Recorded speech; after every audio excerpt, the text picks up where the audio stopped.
عزتمندو مسلمانانو ورونو خويندو د ایمان په ارکانو کې پنځم رکن هغه دا دی چې د مسلمان به ایمان وي په ورځ د آخرت باندې، په ورځ د آخرت باندې ایمان لرل.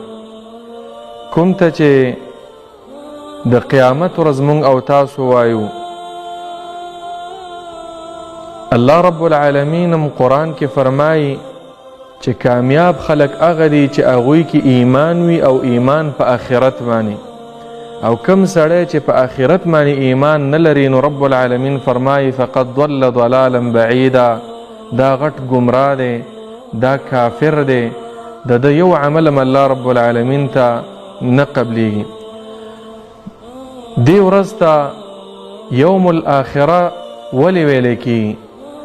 علماو لیکلي دي چې وجه اصل کې دا ده چې دا د دنیا اخیری ورځ ده.